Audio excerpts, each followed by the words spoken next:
kita cakap masa mula-mula Huawei announce yang dia tak ada GMS, dia tak ada Google Mobile Services, jadi obviously takkan ada Google Play Store untuk download apps and everything. So, as a orang yang suka tengok hardware yang bagus, contohnya macam Huawei Mate 30 Pro ada ni, dia announce dia ada 4 kamera belakang, dia ada kamera cantik OLED, dekat sini korang boleh nampak Huawei Mate 30 Pro.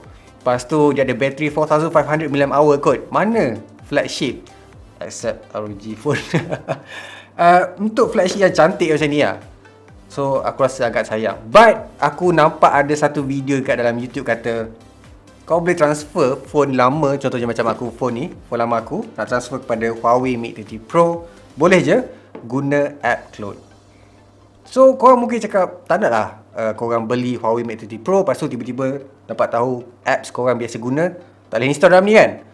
So tu function aku dekat sini. Aku nak tunjukkan dekat korang banyak mana apps yang korang boleh install dalam Huawei Mate 30 Pro guna phone clone daripada phone lama aku ni. Aku actually dah susun semua apps yang aku rasa berguna untuk aku sendiri, ataupun sekurang-kurangnya at least untuk korang sendiri.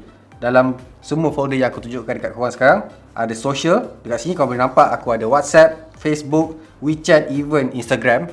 Lepas tu folder kedua aku akan letak dalam banking, contohnya macam CIMB, Maybank, Alliance, Mbank, Oleh dan sebagainya. Folder yang ketiga aku letak wayang dengan muzik, contohnya macam PGV, iFlix, Spotify dan Joox.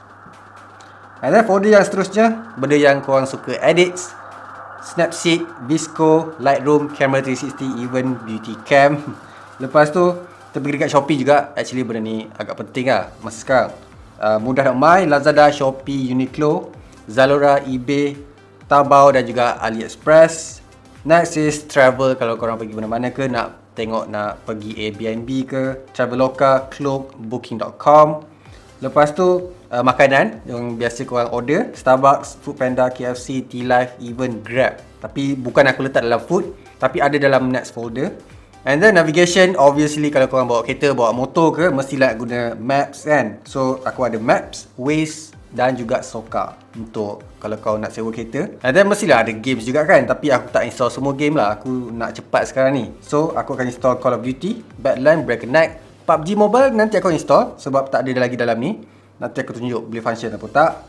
Yang last sekali adalah e-wallet. Korang perlu tahu kan, aku always guna e-wallet. Dalam wallet pun dalam RM50 je ada. So dalam duit aku semua ada dalam ni.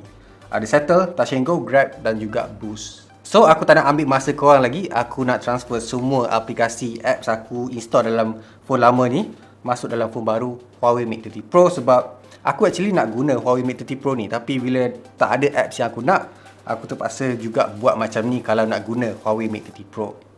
Jadi kita akan sambungkan dulu, pairkan dulu phone ni guna app clone, tengok dia function ke tak. Clone app actually dah ada dalam Huawei Mate 30 Pro, ada dekat tools, pergi dekat phone clone. Lepas tu tekan other Android selain daripada Huawei. Kalau korang guna Huawei boleh tekan Huawei, and then other Androids. Sebab dia tak ada phone clone tu, kena scan dulu. Contohnya macam dekat sini, aku akan buka apps, camera, dan dia akan detect. Lepas tu dia suruh aku pergi dekat homepage. Lepas tu korang trust je dengan apa yang Huawei suruh korang install ni. Lepas tu dia akan install app phone clone tu dengan senang. Lepas tu korang boleh tengok semua app yang boleh transfer daripada phone lama kepada Huawei Mate 30 Pro. Contohnya macam dekat sini korang boleh nampak ada Instagram, ada Touch and Go, ada Alliance Bank, boleh katakan iFlix sekalipun. Benda ni actually ambil masa juga.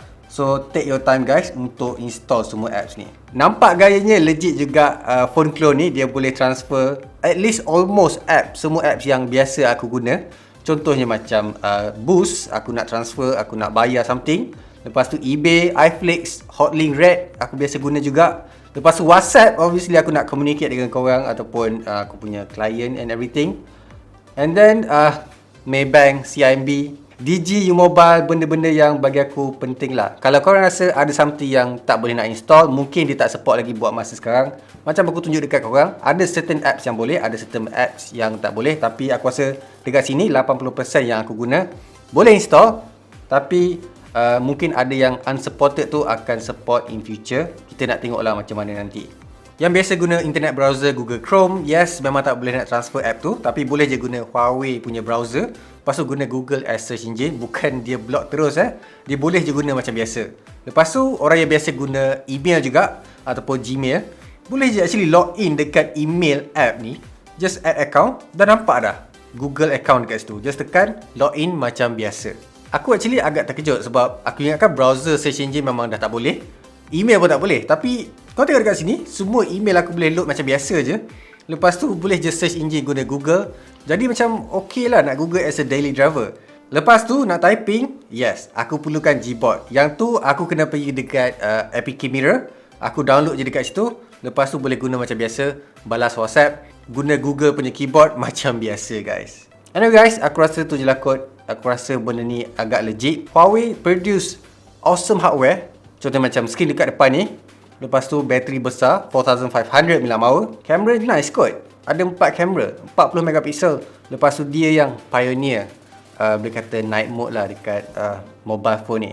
Alright guys, aku rasa tu je lah kot. Semua apps yang aku boleh install dalam ni aku dah tunjukkan dekat korang. Macam biasa guys, leave a like, subscribe. Stay awesome and keep smiling, and I'll see you guys on my next video. Bye.